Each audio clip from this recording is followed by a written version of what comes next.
Hello everyone, this is Neil's MG channel, and this is a video on changes in life with Myasthenia Gravis, which you might expect to be quite a serious video, and I've tried to record this about 150 times, and this is hopefully the final version.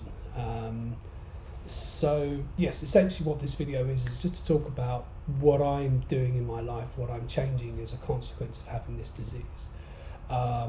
But there's a long answer and there's a short answer. I'm going to give you the short answer first, which is, in general terms, I'm changing absolutely nothing. That might be a bit of a shock to you. You might go, what? You've got this crazy, stupid disease, autoimmune condition, you're doing nothing? That doesn't make sense. But it makes perfect sense to me because I need to control it and I need to not let it rule my life. And that's precisely what I'm doing. That's not to say I'm being reckless or careless or stupid, but as I come to explain in a few minutes, there's a few things I am doing, but what I'm not doing is locking myself indoors and being crazy about it, because it doesn't make any sense to do that. So firstly, dealing with the personal stuff, one of the things generally is I'm making sure I get more sleep, more rest. My partner, Mrs. Neal, she regularly used to chastise me about the fact that I spend a Saturday afternoon on the sofa asleep. I can get away with that now because I have this disease, but it's important you do. If you have this disease and you're tired, then you need to sleep. It's as simple as that. And I've always said to people that I sleep like a pilot. I don't sleep because it's 7 o'clock in the evening, or not sleep because it's 7 o'clock in the evening. I sleep because I'm tired, and most people don't understand that concept. But to me, it makes sense. Sleep when you're tired. Work while you're awake, or do whatever whilst you're awake. There's no point in trying to force your body into doing something it doesn't want to do if you're fatigued or you're tired, because as I said, like a pilot, you're going to make mistakes, you're going to do stupid things, and that's why people should undertake work or whatever they're going to do when they're well rested, rather than try and force it out of them because they're tired. So that's one thing. Obviously, I try also and spread my days out a bit, and again, I appreciate if you work a 9 to 5, you can't always do some of the things that I do, but I generally work sort of about 8 o'clock in the morning till about 9 o'clock in the evening. That's my working day, and I spread stuff out, and that doesn't mean that I do any less, but it means that I might just take a little bit of time out sometimes just to sit down, have a drink, or just get out of the office, which is here, rather than do what other people do or might have to do, which is sort of sit there from 9 to 5 and go home at 5. That for me makes sense, and that I can do that, because I'm fortunate enough that I can, but I appreciate not everybody can do that. Other things, stuff around the house, since being on the IVIG stuff and the steroids and the pyristigmine, my body's pretty much returned to normal. So doing DIY tasks, gardening tasks, lifting things, moving things, drilling holes in the wall, or whatever else I need to do over the weekends or evenings, again, no problem at all. I haven't had any of those issues, haven't had to really change anything I do in my life. It might mean having done them I'm more tired, but as I said, if you can get more sleep over those weekends or go to bed a bit earlier, then that's something that's well worth doing. And that is something else I'm doing, actually, is I'm probably going to bed a bit earlier than I normally do, or having a bit more of a wind down. Again, being a bit of a workaholic, I've always had my laptop open to 11 o'clock working, whereas now the laptop goes away at 9 p.m. or something, and I then have a wind down for a couple of hours before I go to bed. So that's one thing. Another thing in terms of physical exercise, I did wonder about this because for a while I was getting a bit out of breath on walks and things like that. But I can confirm, having done a 2.5 hour dog walk the other day, because I got completely lost in the woods, that there's no issues there. Seemingly my physical fitness is back, and it was actually quite a hot day, if I remember rightly, as well, and I forgot to take any Symbicort or some of the other asthma stuff, and that was fine. So in terms of physical stuff, again, I appreciate not everybody's as fortunate as me to be in this position, but I haven't, although I was at one point toning this down because I couldn't physically walk that far because it was being on all this medication, I can actually do all that stuff again now, which is really good. And hopefully people can be in that situation as well. And it's obviously very sad if you're not. I'm trying to think personally. The other thing I like to do, and this is something I've always done, is go out for lunch or dinner sometimes, over the weekend, of course, and things like that. And again, I've done that a few times now, just as a test. I haven't gone in to restaurants wearing masks or all of that other stuff, which I thought at one point I might do because my immune system would be lower. And I don't want to take any chances or risks, but I haven't been doing that, and touch wood, I'm okay so far. So that's something I'm happy about, that I can go into a shop or a restaurant. And one of the things I was contemplating in hospital was I'm going to have to wear a mask everywhere and be like a crazy person, but actually I'm not. And again, I don't want to jinx it, I don't want to sound reckless about it, but I haven't had yet that many issues with it. But my attitude to that might change in the winter once all the colds and the flu come back. It's currently May 2023 when I do this video.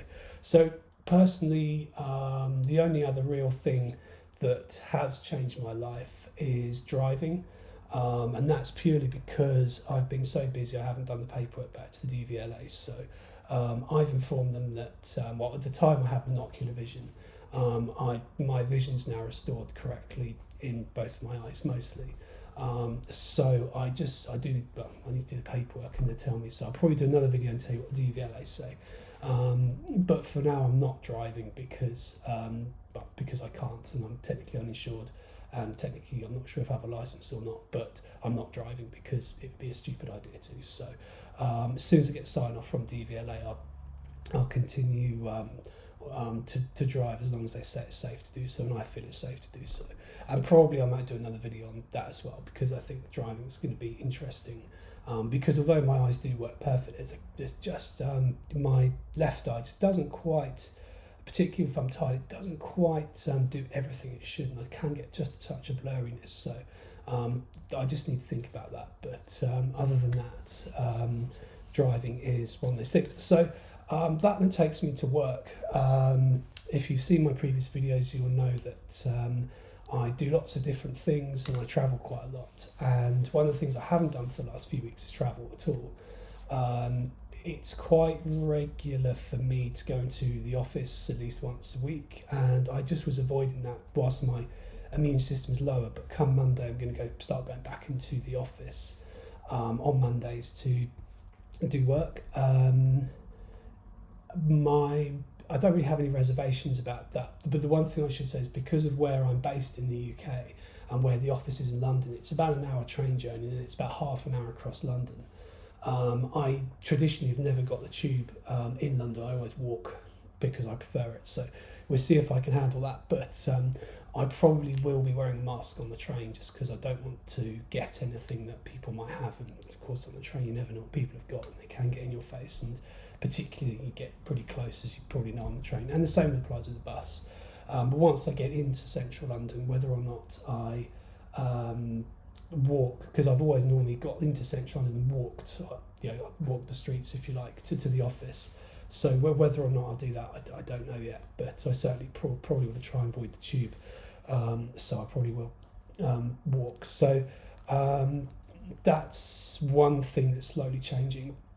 Obviously going back to the office. One thing I will say is I am a worker from home, and again I appreciate not everybody can do this with the type of job they have, but for me personally, from a business point of view, 1 day a week in the office is more than enough. It's often a distraction, you don't get much done. I mean, you get lots done by meeting people and sitting down with people, but it's often the case that the real work, if you like, that you actually need to do doesn't get done till you get back home. And I'm not a huge advocate of people coming to the office every single day of the week. So personally, I will be going to the office on Mondays because that's what I've agreed. Where necessary, I'll go in another day a week, but it probably wouldn't be the Tuesday. It'd probably be a Wednesday or a Thursday when I can do that with a bit of a break. So that's one thing I'm changing. Again, I appreciate not everybody has the ability to do that, so I'm fortunate in that respect. And as I said, personally, I don't believe that sitting in the office every day, 5 days a week, is a productive thing to do anyway. At least for me, it's not. I work in a business that's global, that needs lots of things doing, lots of concentration. It just doesn't work to sit in an office with everybody else 5 days a week. You just don't get anything done. So that's my working from home rant. Other than that, what else am I doing differently? As I said, I am because of the business I have and because of the areas I work in, I am just making my days longer and just elongating stuff. But that's sort of personal preference, and I probably could get up at, or I could start at 8, 9 o'clock in the morning, do everything by 6 and be done, or I could do what I prefer to do, which is do something that's a bit shorter, a bit longer, but spread out over the day. That's personal preference. The only final thing is travel, which is obviously a big thing both in my job and personally. I have, because of the way my diary has happened in various circumstances, I'm actually travelling short haul, doing short haul flights mostly for the next few months, which is great. So I'm going to see how I get on with those. And then sort of towards the end of the year, there's some long haul stuff coming back. So I'll be doing that as well. So the other thing I'm waiting for is, of course, my thymectomy that I have to have, which I do a separate video on. So obviously some of when I do start going back to travel and long haul and stuff like that will depend on that thymectomy and the recovery time. But generally speaking, I'm doing short haul for the next few months, and then I'll be going back to long haul after that. And that's just personal. Well, it's not personal preference. It's the way my diary's worked out as it is. But it's good to be doing those shorter flights and seeing how I get on, and then doing long haul flights after that.